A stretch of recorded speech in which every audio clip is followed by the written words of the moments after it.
In 2022, there was $8.8 billion worth of financial losses due to fraud, basically lying, cheating, and stealing and wrongdoing in business. And that was reported by the Federal Trade Commission. Now, to me, that's a lot of pain and suffering due to poor conduct in business and taking advantage of people. And I wanted to really get into the root cause of why this happens and how we can avert it and how we can actually purify it. I've had small experiences of two types of fraud that I like to kind of separate. One is the kind of conscious hard fraud, where someone actually sets out with intent, a conscious intent to defraud others or a group of people. And then there's what I call the soft unconscious fraud, where somebody takes money in return for producing some business or creating something and returning that money and creating an ROI for people, but just doesn't have the capacity to be able to do what they say they're going to do. And they're literally lying to themselves. So the root cause of all this, I believe, is due to what I call an egoic, emotional desperation and lack that these people experience in themselves, where they actually don't respect themselves because of this lack, and therefore they don't respect others. And it's this lack that causes them to want to go by their principles of gaining first, regardless of whether it's right or wrong, when in reality, the best way to conduct business is to first understand, is it right? And then how can we gain and benefit from it? So these people that are in this low state of awareness and consciousness literally do not have the mental, emotional, and moral capacity to function any other way. That they're gripped by that due to probably traumas, stresses, bad experiences in their life that's made them realize it's just not worth doing the right thing, or it's too hard to do the right thing. It's much easier to take shortcuts and lie, cheat, and steal in business. So really we want to look out for this, but ultimately we want to develop people to such an extent where they're less functioning on this lower brain, this kind of limbic survival brain, and really get them into that higher cortical functioning where they're able to have that moral reasoning and how to make gains by doing the right thing. And that's a development of awareness, it's a brain development, it's an education that people require to know how to do that. And this is why we actually wrote our book, The Science of Protection, Making High Pressure Impactful Leadership Decisions that Protect and Enhance You and Everyone, to really give people an insight into that inner development that is required to be able to do that and make decisions that are life supporting for everyone. You can get that on Amazon.com.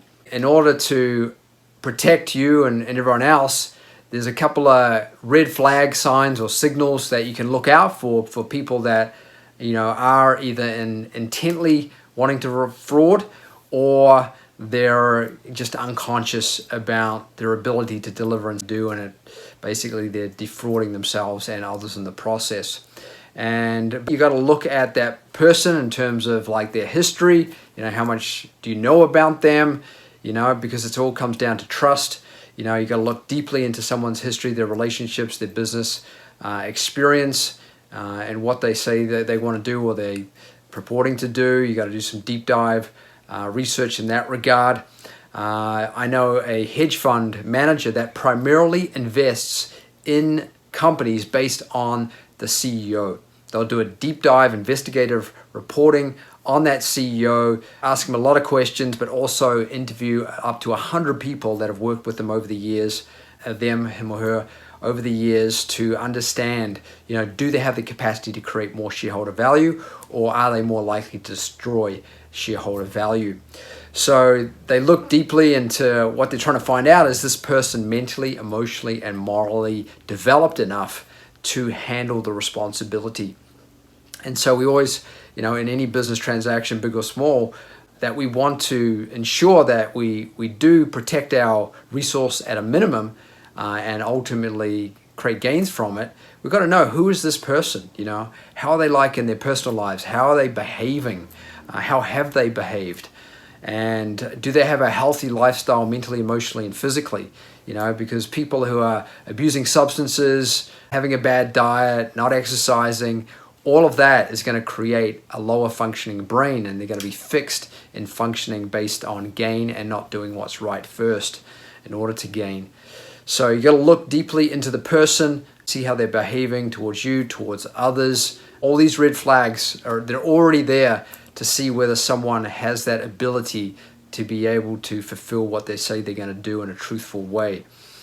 And you really want to, minimize interactions or involvement or exposing your resources to those type of people, from my experience, and ultimately help them on the level of their mind first of all. If someone can't pay their basic overhead every month, the rent, food, any obligations that they have, if they're behind on them, then it's a real red flag that they just haven't got it right. So giving them a chunk of money is just not going to go well, because they haven't got the basics right. They need to literally be an employee for a while, build up their resource, have their overhead taken care of, so that then they can look at creating business or developing business ventures.